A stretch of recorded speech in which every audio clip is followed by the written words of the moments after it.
अस्सलाम वालेकुम। मेरा नाम कदस बट। आज 25 मई 2022 है और आज का दिन हमारी मुल्क की सियासत का बहुत अहम दिन है। इमरान खान ने ना सिर्फ अपने वर्करों को बल्कि पूरी पाकिस्तानी अवाम को कॉल दिया कि वो इस्लामाबाद में उसके लॉन्ग मार्च में शामिल हो। आप बेशक पीटीआई के सपोर्टर हैं या नहीं हैं, आप अगर इस लॉन्ग मार्च में पार्टिसिपेट करना चाहते हैं तो मैं एक आप लोगों से रिक्वेस्ट करूंगा, खुदारा आपने हर वो काम करना है जिससे आप ये नहीं कि पीटीआई को इमरान खान को तकवीयत मिले। No no no no. अगर आप बेशक पीटीआई के वर्कर हैं, आपने जहन में ये रखना है कि आपने हर वो कदम उठाना है जिससे इस मुल्क की भलाई हो। और अगर कोई मुल्की इदारे या उसके अफराद आपको इस दरमियान में कहीं रुकावट डालते नजर आए तो आपने उनके साथ झगड़ा नहीं करना। आपको लाहौर मॉडल टाउन का वाकया याद है, यही वो सियासी जमात थी जब लाहौर का मॉडल टाउन का वाकया हुआ। और शहबाज शरीफ साहब का बयान मुझे आज भी याद है, जब तहकीकाती कमेटी बनाई गई तो इन्होंने कहा कि मेरी अगर रत्ती बराबर भी इन्वॉल्वमेंट साबित हो जाएगी तो मैं सियासत छोड़ दूंगा। और आपके सामने है, जब ये वाकया हुआ, उस वाकये के बाद जो तफ्तीशी रिपोर्ट है, हालांकि ये वजीर आला थे, इनके होते हुए इन्वेस्टिगेटिव जो रिपोर्ट आई, उस रिपोर्ट को ही इन्होंने पब्लिक नहीं किया। क्यों पब्लिक नहीं किया? ओबियसली उस वक्त के जो इदारे में मौजूद जो अफराद थे, मैं तो यही समझता हूँ कि शायद उनकी इन्वॉल्वमेंट आई थी। अगर ये पब्लिक की जाती तो उनके खिलाफ पब्लिक सेंटिमेंट होता, और उनके खिलाफ अगर कोई कार्रवाई होती तो ओबियसली ये कुरा कहीं ना कहीं जाके हायर अथॉरिटी तक पहुंचना था। तो उन सबको बचाने के लिए पब्लिक का तो मैं आप लोगों को रिकमेंड करूंगा, आपने इस तरह की कोई हरकत नहीं करनी। अगर आपने पार्टिसिपेट करना है किसी भी कॉज के लिए तो ज्यादा से ज्यादा एक काम आप कर सकते हैं, आप ज्यादा से ज्यादा एविडेंस इकट्ठे करें। सोशल मीडिया का दौर है, आप जितने ज्यादा एविडेंस इकट्ठे करेंगे, आप यूं समझ लें कि आप एक तरह के उस कॉज में पार्टिसिपेट कर रहे हैं। तो किसी इदारे और उसके फर्द के ऊपर या हमारी जो सरकारी अमलाक हैं या पब्लिक प्रॉपर्टी कोई भी, उसको नुकसान नहीं पहुंचाना। आज के बुलेटिन की तरफ आते हैं। टीआरएक्स की प्राइस बहुत स्ट्रॉन्ग इस पोजीशन के अंदर भी है और उसकी वजह मैं देख रहा था कि जस्टिन सन बहुत एक्टिव है, ट्विटर के ऊपर बहुत एक्टिव है। ये कल की एक ट्वीट थी, तकरीबन 39-40 मिलियन डॉलर के अगेंस्ट जो टीआरएक्स टोकन है वो लेके जो वेल अलर्ट है उसने तो कहा कि बाइनांस से अननोन वॉलेट पे गए हैं। जस्टिस सन ने कहा वो अननोन वॉलेट नहीं है, वो हमने बर्न कर दिए टोकन। तो तकरीबन 500 मिलियन टीआरएक्स टोकन बर्न कर दिए। उसके अलावा एक और मैं देख रहा था कि इनका जो टोकन है यूएसटी, उसके मामले में भी बड़ी एक्साइटमेंट है। 500 मिलियन इसकी नज़र में यूएसडीडी के ट्विटर अकाउंट पे आया कि हमारे पास जो मार्केट कैप है वो 500 मिलियन यानी ऑलमोस्ट हाफ 1 बिलियन डॉलर के अगेंस्ट मार्केट कैप यूएसडीडी में इकट्ठा हो गया। तो जस्टिस सन के बकौल ये तो कुछ भी नहीं है, आटे में नमक के बराबर है। तो मेरा ख्याल है इस एक्साइटमेंट की वजह से टीआरएक्स की प्राइस जो है स्टेबल है। और मैं आप लोगों को ये तो रिकमेंड नहीं करूंगा कि इस पोजीशन में आप टीआरएक्स टोकन बाय कर लें, शायद उसकी प्राइस पंप होगी। हाँ, अगर आपने नीचे से बाय किया हुआ है तो मैं अपने लिए, अगर मैंने नीचे से बाय किया हुआ है तो मैं उसको होल्ड करूंगा, क्योंकि इसके मामले अगर इस बैरिश इन्वायरमेंट के अंदर इसके अंदर स्टेबिलिटी है तो मुझे ऐसे लग रहा है कि अगर मार्केट रिकवरी करती है तो शायद इसकी प्राइस मजीद ऊपर पंप जाए। तो बजाय इसके कि मैं यहाँ पे सारा ऑल आउट हो जाऊं, उसकी बजाय अगर आप समझते हैं कि यार अगर यहाँ से आउट होना है तो अगर मार्केट मजीद नीचे क्रैश करेगी तो यहाँ से बाय करना है नीचे से, तो फिर आप थोड़ा सा एग्जिट हो सकते हैं। अगर नीचे जाती है तो आप नीचे से बाय कर लीजिएगा, अगर नीचे से नहीं जाना तो आप एटलीस्ट जब जितना आपके पास बाकी बचेगा उसका आपको बेनिफिट हो सकता है। इसके अलावा टेरा लूना के हवाले से कल एक मेरे कम्युनिटी मेंबर ने व्हाट्सएप पे कांटेक्ट किया, उसने अपना तारुफ तो नहीं करवाया, मैंने बड़ी कोशिश की।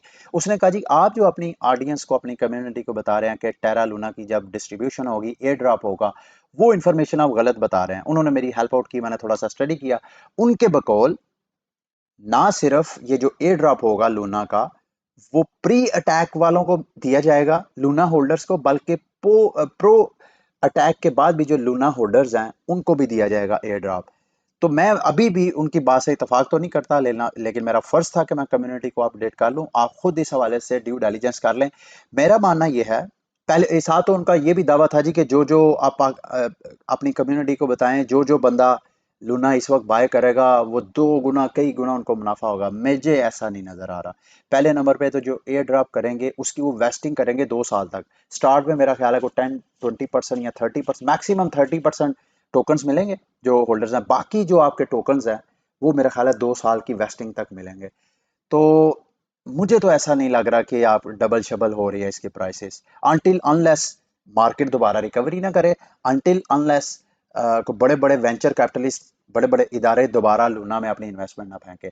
तो अभी तो ज्यादा रिटेलर्स का कंट्रोल है इसकी प्राइस के ऊपर, जो वॉच कर रहे हैं कम्युनिटी, और मेरा ख्याल है एयर ड्रॉप होना भी उनको है जो छोटे श्रिम्प इन्वेस्टर्स हैं, जो छोटे इन्वेस्टर हैं। तो उस छोटे इन्वेस्टर में से मेरी जनरल परसेप्शन यही है कि शायद वो जैसे ही उनको मिलेंगे तो वो मार्केट से आउट होंगे। तो मुझे तो ऐसे फील हो रहा है कि शायद मार्केट डंप करेगी, लेकिन उन्होंने कहा जी नहीं जी प्राइस इसकी पम्प जाएगी। लेट्स सी कैसा होता है। आपने जैसा भी करना है मेरे दोस्तों भाइयों, फिलहाल आपने टीआरएक्स बाय नहीं, सॉरी लूना बाय नहीं करना। मैं आपको बार बार कह रहा हूँ इसको थोड़ा सा वॉच करें, अगर आपने किया है तो आपकी किस्मत है। अगर तो वो भाई जिस तरह कह रहे थे आपकी बाइंग के बाद अगर बिल्कुल एग्जैक्टली वैसे ही होता है तो आप लोगों की किस्मत है। मैं आप लोगों के साथ साथ मेरा भी अच्छा खासा लॉस हुआ है, मैंने आपको अपडेट किया था। अच्छा, ये एक बड़ा बड़ा इंटरेस्टिंग थ्रेड है, मैंने ये पढ़ा है, बहुत लंबा है, लेकिन क्रिप्टो मार्केट का ओवरऑल, पूरी मार्केट का और बीटीसी का जो लॉन्ग टर्म आउटलुक है उसको बड़ी खूबसूरती के साथ इस लड़की ने बयान किया। गो के ये जो सारी बातें इन्होंने की हैं, ऑलमोस्ट मैंने सारी बातें आपको रैंडमली टाइम टू टाइम अपने क्रिप्टो न्यूज़ बुलेटिन्स में बता दी हैं। इन्होंने डिस्कस किया जी कि बीटीसी की जो प्राइस है अगर उसको वॉच करें तो ज़्यादातर हाल्विंग के राउंड अबाउट मार्केट जो है वो बुलिश होती है और बैरिश होती है। इनके बकौल 4 साल का ये पीरियड होता है, हर 4 साल बाद जब बीटीसी का रिवॉर्ड हाल्विंग होती है तो उसमें 2 साल आप बुल मार्केट का चलता है और 2 साल जो है वो बैरिश मार्केट का चलता है। साथ इस लड़की ने ये कहा मैक्रो इकोनॉमिक जो हालात हैं पूरी दुनिया के उसको भी उसने डिस्कस किया, और इसके बकौल शायद इस मैक्रो इकोनॉमिक और ये जो ग्लोबल रिसेशन में हमारी क्रिप्टो मार्केट फर्स्ट टाइम गुजरी है, शायद मार्केट जो है वो लॉन्ग टर्म के लिए बैरिश ज्यादा चले। तो इसके अलावा और ये बड़ा अच्छा खूबसूरत इनका थ्रेड है। मैं चाहता हूं कि अगर आप एक एक एक एक जगह पे आप सारे इसको स्टडी करना चाहते हैं, क्रिप्टो मार्केट को लॉन्ग टर्म उसका आउटलुक लेना चाहते हैं, तो इसका ये थ्रेड जो है आपको ये स्क्रीन पे नजर आ रहा है। ये मैं ऐसे रीट्वीट भी कर देता हूँ, अगर आपने इनको फाइंड नहीं करना तो ये मैं रीट्वीट कर रहा हूँ। आपने मुझे अगर ट्विटर पे फॉलो किया है @ilme आलम पे, ये स्क्रीन पे आपको मेरी पिक्चर की वजह से शायद नहीं नजर आ रहा होगा। अगर आपने मुझे फॉलो किया तो रीट्वीट मैंने किया, इसके थ्रेड को लाजमी पढ़िएगा। और साथ मैं एक और चीज देख रहा था, क्रिप्टो कॉइन ने एक डाटा शेयर किया है, उस हवाले से बी वेरी केयरफुल, क्योंकि ये देख रहे हैं क्रिप्टो कॉइन के रिसर्चर कहते हैं, ऑन चेन एनालिस्ट कह रहे हैं कि इस वक्त बीटीसी का के ऊपर जो ट्रेडर्स हैं वो ज्यादातर लॉन्ग की शॉर्ट ले रहे हैं। ओपन और फंडिंग रेट जो है वो, ये आपको चार्ट पे भी नजर आ रहा है, फंडिंग रेट जो है इस वक्त पॉजिटिव है। जब कभी भी ये ग्रीन होता है तो इसका मतलब यह है कि ट्रेडर्स इस वक्त बाय ऑर्डर लगा के बैठे हैं। जब कभी ग्रीन होता है तो इसका मतलब यह है कि ट्रेडर जो हैं वो सेल ऑर्डर लगा के बैठे हुए हैं। तो इस ये जो बाय ऑर्डर की जो ट्रेडर्स की अटेंशन है वो इस वजह से है क्योंकि अगर आप बीटीसी को वीकली चार्ट पे देखें तो ये 9वां हफ्ता है, बीटीसी की प्राइस जो है ये 9वीं कैंडल जो है अपनी रेड बना रही है। तो मेरा ख्याल है जो ज्यादातर ट्रेडर्स हैं वो यही एक्सपेक्ट कर रहे हैं कि यार बीटीसी ने और कितना नीचे क्रैश करना है, तो यहां से बीटीसी ने लाजमी छोटी मोटी रिकवरी कर रही हैं, तो इस वजह से वो लग रहा है। लेकिन एक आपने चीज, अगर आप भी इस तरह ट्रैप होके बाय ऑर्डर लगा देते हैं तो मुमकिन है कि ये एक्सचेंजेस जो हैं इस फंडिंग रेट को बैलेंस करने के लिए मार्केट को लिक्विडेट करें। जरूरी नहीं एक्सचेंजेस करें, मार्केट के और बड़े फैक्टर्स हैं, एक्टर्स हैं जो मार्केट को कंट्रोल करते हैं। तो अगर आप बाय की शार्ट लगाएंगे तो ये खदशा है कि आपका अकाउंट लिक्विडेट हो सकता है। और इसी वजह से मैं आपको कहूंगा कि फिलहाल एहतियात करें। बीटीसी में आप फंडिंग रेट को देखते हुए, इस डाटे को देखते हुए मैं आपको रिकमेंड नहीं करूंगा कि आप बाय ऑर्डर लगाएं। हाँ, अगर आपने लगाना है तो आप लॉन्ग टर्म के लिए देख सकते हैं, लाइक 6 माह, 1 साल, 2 साल, जब तक नेक्स्ट हाल्विंग नहीं होती वहां तक। अच्छा, इथीरियम की गैस फीस जो है पिछले चंद दिनों से, ये ऊपर आपको स्क्रीन पर नजर आ रहा है, ये मैंने गैस फीस का एक एक्सटेंशन किया है, इथीरियम की गैस फीस। ये पिछले मेरा हाल 3-4 दिन से मेरी गैस फीस जो है इथीरियम की वो लोएस्ट है, और मेरे पास जहां जहां इथीरियम पड़ा हुआ था उसको मैंने अपने पर्सनल वॉलेट में ट्रांसफर किया। जो मैंने बाय किया था, जहां जहां मेरे पास फंड्स थे, मैंने वहां थोड़ा थोड़ा इथेरियम बाय किया हुआ था, उस सब को मैंने ट्रांजैक्शन फीस कम होने की वजह से वहां पे ट्रांसफर किया। तो ये आपको चार्ट भी नजर आ रहा है, और मेरा ख्याल है हाँ ये पिछले साल 12 मई को जो हाईएस्ट गैस फीस थी 213 थी, और इस वक्त जब मैं वीडियो बना रहा हूँ 32 के पास है। तो ये लोएस्ट पॉइंट पे अगर आपके पास इथेरियम कहीं पे पड़ा हुआ है। अच्छा, एक और चीज इंटरेस्टिंग देखें, बावजूद इसके कि इथेरियम की गैस फीस कम है। गैस फीस कम क्यों है? क्योंकि हर सेकंड में 15 ट्रांजैक्शन को प्रोसेस करना है, इसकी जो ब्लॉकचेन का डिजाइन है उसमें। अब जब ट्रैफिक ज्यादा होगी, यानी मिलियंस ऑफ यूजर्स हैं इथेरियम के अपने यूजर्स, और इथेरियम के ऊपर लॉन्च होने वाले जो टोकन्स हैं, एनएफटीज हैं, गेमिंग प्रोजेक्ट्स हैं, और जो प्रोजेक्ट्स हैं डीफाई टोकन्स हैं, वो सारी जब ट्रांजैक्शन कर रहे होते हैं तो जो यूजर है वो तो लाखों में है, लेकिन एक सेकंड में 15 ट्रांजैक्शन मैक्सिमम सपोर्ट करता है। तो जितना लोड बढ़ता है तो ट्रांजैक्शन जो गैस फीस है वो बढ़ जाती है। तो अगर लोएस्ट गैस फीस है, तो दूसरी साइड पे ये स्टेटिस्टिक्स यूनिस्वाप इथेरियम के ऊपर लॉन्च किया गया एक डेक्स है, डिसेंट्रलाइज एक्सचेंज है। ये मैं आपको बताता चलूं, किसी भी ब्लॉकचेन को सक्सेसफुल बनाने के लिए उसके ऊपर एक सक्सेसफुल डेक्स का होना, जो कि उस ब्लॉकचेन को जो है वो सपोर्ट कर सकता है। जाहिर बात है, जब ब्लॉकचेन पे उस ब्लॉकचेन के ऊपर टोकन लॉन्च होने होते हैं तो इन्वेस्टर की स्वैपिंग जो है वो डेक्सेस पे होती है। यूनिस्वाप ने 1 ट्रिलियन, जितना अभी तक यूनिस्वाप जब से वो लॉन्च हुआ है आज तक 1000 अरब डॉलर की ट्रांजैक्शन प्रोसेस कर चुका है। और इस वक्त जब मैं वीडियो बना रहा हूँ, तकरीबन 40 लाख से ज्यादा ऐसे वॉलेट्स हैं जिन्होंने यूनिस्वाप के जरिए अपने फंड जो हैं वो स्वैप किए हैं, अपने टोकन स्वैप किए हैं। तो बिग बिग अचीवमेंट है, मैं तो यही समझता हूँ। बावजूद इसके कि गैस फीस को देखा जाए तो ऐसा लगता है कि इथेरियम के ऊपर इस वक्त कोई एक्टिविटी ही नहीं हो रही। ये मैं आपको बताता चलूं कि इसी साल चंद दिन पहले भी मैं आपके साथ शेयर कर चुका हूं कि विटालिक बटलर ने कहा है कि होपफुली इस साल के अगस्त तक इथेरियम जो है वो इथेरियम 2.0 में कन्वर्ट हो जाएगा, यानी इथेरियम प्रूफ ऑफ स्टेक की तरफ कन्वर्ट हो जाएगा। अगर ऐसा होगा तो मैं तो बड़ा इथेरियम की प्राइस में पंप देख रहा हूँ। लेट्स सी आगे क्या होता है, कोई पता नहीं। सम टाइम जिस तरह की मार्केट में हाइप होती है, मार्केट उससे बिल्कुल मूव करती है। जो मैनिपुलेटर हैं, जो बड़े बड़े सरमायादार इदारे और लोग हैं, वो छोटे मोटे जो रिटेलर्स होते हैं उनकी सेंटीमेंट्स को एक्सप्लॉइट करने के लिए ऐसे करते हैं। अच्छा, स्टार शार्क से मुतल्लक मैंने चंद दिन पहले वीडियो बनाई थी जिसमें मैंने आपको बताया कि मैंने 6 स्टार शार्क्स बाय की थी। आज मैं चाह रहा था कि मैं थोड़ी सी 4-5 दिन गेम प्ले करके अपनी रैंकिंग अबव की है, इस उम्मीद के साथ ये रिस्क लिया है कि इन केस के अगर ये प्रोजेक्ट वापस रिकवरी करता है तो मुझे ना सिर्फ जो मैंने इन्वेस्टमेंट की है वो टोकन्स और वो शार्क की प्राइसेस अप जाएंगी तो मुझे बेनिफिट होगा, बल्कि इस दौरान अगर मैं गेम प्ले करता हूं तो मैं ये जो हर सीजन में पार्टिसिपेट करूंगा उससे मुझे अलग रिवार्ड मिलेगा। इस वक्त मेरी जो रैंकिंग है ये आपको स्क्रीन पे नजर आ रही है, 643वें नंबर पे हूँ। ये 4 दिन मैंने गेम प्ले किया है, लेकिन जितनी आपकी रैंकिंग जो है, मेरा एमएमआर तकरीबन 3400 प्लस है जो मेरा एमएमआर है। और 3400 प्लस एमएमआर में जो मुझे पर गेम विन करने पे सी टोकन मिलते हैं, 28 सी टोकन मिलते हैं। ये आपको स्क्रीन पे नजर आ रहा है, ये 28 टोकन। तो जितने ज्यादा आपके एमएमआर बढ़ते जाते हैं, जो आपकी मुखालिफ टीम है वो मुखालिफ टीम भी टफ होती जाती है। तो मैं ये देख रहा था, मैं आपको अपना पर्सनल एक्सपीरियंस बता रहा हूँ, इसी वजह से मैं कह रहा था ये रिस्की इन्वेस्टमेंट है। आपकी ज्यादातर जैसे आपका रैंक हाई होता है तो आपकी जो आपका मुखालिफ है वो दूसरा कोई स्टार शार्क यूजर नहीं होता। हर बार ऐसा नहीं है, समटाइम आपको यूजर भी मिल जाते हैं। ज्यादातर आपको स्टार शार्क में बॉट्स के साथ कंपटीशन होता है, तो उनके पास ऐसे हैवीएस्ट कार्ड होता है कि यहाँ पे विन करना, अगर आपके पास अच्छी शार्क नहीं है तो आप बेशक 6 स्टार की बजाय 7 स्टार शार्क भी ले लें, आपका विन करना मुश्किल नहीं है। तो मैं वैसे पहले आपको बता चुका हूँ। मैं अभी देख रहा था 6 स्टार के ऊपर जितनी शार्क है इनमें से कोई शार्क ऐसी नहीं है जो इस वक्त आपको खरीदनी चाहिए, और आपको इंतजार करना पड़ेगा। जो अच्छी शार्क होंगी वो थोड़ी एक्सपेंसिव है, उसको उतना बड़ा रिस्क आपको मैं तो रिकमेंड नहीं करूंगा। आपने एक चीज मेक श्योर करनी है, जितने ज्यादा आप हाईएस्ट रैंक पे जाते हैं, जो आपके मुखालिफ हैं उनके पास एक तो वो कार्ड होते हैं जो अटैक करके आपके कार्ड ही डिसेबल कर देते हैं, यानी आपको बारी करने का मौका ही नहीं मिलता जब आपके सारे कार्ड डिसेबल हैं। दूसरा, उन शार्क की स्पीड हाईएस्ट होती है। तीसरा, उनके पास ऐसे कार्ड होते हैं जो जीरो एनर्जी के होती है उनकी, वो उनके पास एनर्जीज ना भी हो तो वो अटैक कर सकते हैं। तो आपने जब ये शार्क को सिलेक्ट करना है, ये 3 चीजों पे आपने फोकस करना है। आपने जल्दी नहीं करनी, ये ना हो आप शार्क लेके बैठ जाएं। ये देखना, मैंने ये 3 शार्क बाय की थी, एक चौथी मुझे बाय करनी पड़ी, ये देखें।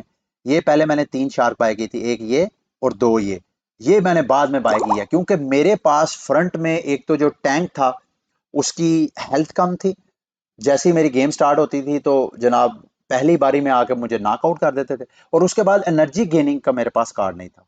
आपने एनर्जी गेन करने वाला भी कार्ड रखना है, ये बात ज़हन में रखिएगा। मेरे पास एनर्जी नहीं होती थी, तो अभी मेरी team much better, much healthy position में है। मुझे ऐसे लग रहा है कि शायद मेरी रैंकिंग आने वाले वक्तों में मजीद इंप्रूव हो। मैं आपके साथ वैसे शेयर करता रहूंगा। अच्छा जी, अब न्यूज़ की तरफ आते हैं। पहली न्यूज़ है ब्रेव ब्राउज़र। अगर आप लोगों को नहीं पता तो ये क्रिप्टो करेंसी का एक ऐसा प्रोजेक्ट है, जैसे आप नॉर्मली गूगल क्रोम यूज़ करते हैं, आप दीगर मोबाइल में या अपने लैपटॉप कंप्यूटर पे जो ब्राउज़र यूज़ करते हैं उसकी बजाय अगर आप ब्रेव ब्राउज़र यूज़ करेंगे तो जो आप सर्चिंग वगैरह कर रहे होते हैं, सर्फिंग वगैरह कर रहे होते हैं, इंटरनेट यूज़ कर रहे होते हैं, इस दौरान ये आपको ऐड दिखाते हैं और उस पे आपकी रेवेन्यू जनरेट होता है। इन्होंने अभी अपने जो इकोसिस्टम है उसमें सोलाना इकोसिस्टम को भी ऐड किया अपने ब्राउज़र में। इसका मतलब यह है कि आप सोलाना और उसके ऊपर लॉन्च होने वाले टोकन्स को ब्रेव ब्राउज़र में बाकायदा उसकी ट्रांजैक्शंस वगैरह कर सकते हैं। इसके अलावा ब्रेव का जो बैक टोकन है वो ना सिर्फ आपको इथीरियम पे नजर आएगा, वो बाइनांस के अपनी जो बनाए स्मार्ट चेन है उसके ऊपर नजर आएगा, एवलांच पे नजर आएगा। 3-4 ब्लॉकचेन्स के ऊपर इन्होंने अपना ये जो बैक टोकन है वो किया हुआ है। अच्छा खासा स्ट्रॉन्ग प्रोजेक्ट है, लेकिन मैं चार्ट पे इसकी देख रहा था, तकरीबन चार्ट पे इसकी जो प्राइस इस वक्त मार्केट क्रैश होने की वजह से लोएस्ट प्राइस जो तकरीबन अगस्त 2020 में उसकी प्राइस थी, उस प्राइस पे ये ट्रेड हो रहा है। तो अगर आप लोगों में से कोई बंदा रिस्क लेना चाहे तो ये एक तरह का बिल्कुल इनोवेटिव और डिफरेंट किस्म की यूटिलिटी वाला टोकन है। आप चाहें तो यहाँ पे थोड़ा बहुत रिस्क ले सकते हैं इसको ड्यू डिलिजेंस और रिस्क मैनेजमेंट के बाद। अच्छा जी, इसके अलावा क्रिप्टो वॉलेट जो है मेटामास्क, मेटामास्क ने कोइनबेस पे के साथ इंटीग्रेशन किया है। इसका मतलब ये है कि कोइनबेस के जो यूज़र हैं, अगर उन्होंने फियाट करेंसी से मेटामास्क में बराह रास्त बाइंग करनी है, उन्होंने सेंट्रलाइज एक्सचेंज में फंड्स नहीं रखने, तो मेटामास्क में रहते हुए कोइनबेस प्रो के मेथड के जरिए फंड डिपॉजिट भी कर सकते हैं अपने क्रेडिट कार्ड और बैंक के जरिए। और इसी तरह अगर मेटामास्क से बराह रास्त उन्होंने अपने बैंक अकाउंट में या अपने कार्ड्स वगैरह में विड्रॉवल लेनी है तो वो मेटामास्क से बराह रास्त विड्रॉवल भी ले सकते हैं। ये बिग बिग अचीवमेंट है, खसूसन वो उन बंदों को जिनको कोइनबेस पे तक की एक्सेस है। अच्छा जी, बैंक ऑफ इंग्लैंड के जो सेंट्रल बैंक है इंग्लैंड का, उनके जो रूहे रवा हैं एंड्रियो बैले, उन्होंने वार्न किया जी बिटकॉइन की कोई इंट्रिंसिक वैल्यू नहीं है। जब कभी मार्केट क्रैश करती है तो ये सेंट्रल बैंकर्स आते हैं और आके आप लोगों को डराते हैं, ये तो फारग है। ये आज की बात नहीं है, जब कभी मार्केट बुलिश होती है उस दौरान मैं आपको दिखाया भी है, मेरा ख्याल है अपने बुलेटिन में बताता भी रहता हूँ। ये सेंट्रल बैंकर जो हैं ये आपको डराएंगे धमकाएंगे कि ये इसकी कोई वैल्यू इंट्रिंसिक वैल्यू नहीं है, ये बिल्कुल बेकार है। ये बात सही है कि बिटकॉइन मेरी नज़र में भी अगर आप उसको as a exchange of wealth लेंगे, as a medium of exchange लेंगे, तो मेरा ख्याल है बीटीसी का ये यूज़ नहीं है। बीटीसी को सिर्फ as a store of value use करना चाहिए। लेकिन ये कहना कि यार ये क्रिप्टो मार्केट में इन्वेस्टमेंट जो, हाँ इन्होंने ये भी साथ कहा कि जो बिटकॉइन है ये फारग है, हाँ इसके जो अंडरलाइन जो ब्लॉकचेन टेक्नोलॉजी है उसको हम अपने सिस्टम के अंदर अडॉप्ट करके अपने सिस्टम को इम्प्रूव कर सकते हैं। लास्ट में जी ये इसी हवाले से चाइना डिजिटल युआन, और दूसरी साइड पे चाइना जो है उन्होंने अपना जो एक पायलट प्रोजेक्ट लॉन्च किया था अपना सीबीडीसी ई युआन के नाम पे, उसको वो मजीद ब्रॉडन कर रहे हैं अपने नेटवर्क में। अभी चाइना का जो उनके हाई स्कूल्स हैं उन कैंपसेस में अपने जो ई युआन उनका सीबीडीसी है उसकी बाकायदा वो लॉन्चिंग वगैरह कर रहे हैं। तो दुनिया जो है एक साइड पे अपना अपना एक सिस्टम, वो जो ब्लॉकचेन, जैसे कि उस सेंट्रल बैंकर ने, इंग्लैंड के सेंट्रल बैंकर ने कहा कि दुनिया को ब्लॉकचेन टेक्नोलॉजी को अडॉप्ट करके अपने सिस्टम को ब्लॉकचेन में ले जाना चाहिए, ना कि इन क्रिप्टो करेंसीज को प्रमोट करना चाहिए। तो चाइना तो इस प्रोजेक्ट के पीछे बड़ी देर का पड़ा हुआ है। मैंने आपको बताया था वो अपना पायलट प्रोजेक्ट वगैरह भी उन्होंने किया हुआ था जो कि सक्सेसफुल रहा। ठीक है, ये था आज का बुलेटिन। उम्मीद करता हूँ कि आज का बुलेटिन भी आपके लिए इंफॉर्मेटिव रहा होगा। अगली वीडियो तक के लिए मुझे इजाज़त दें। अल्लाह हाफ़िज़।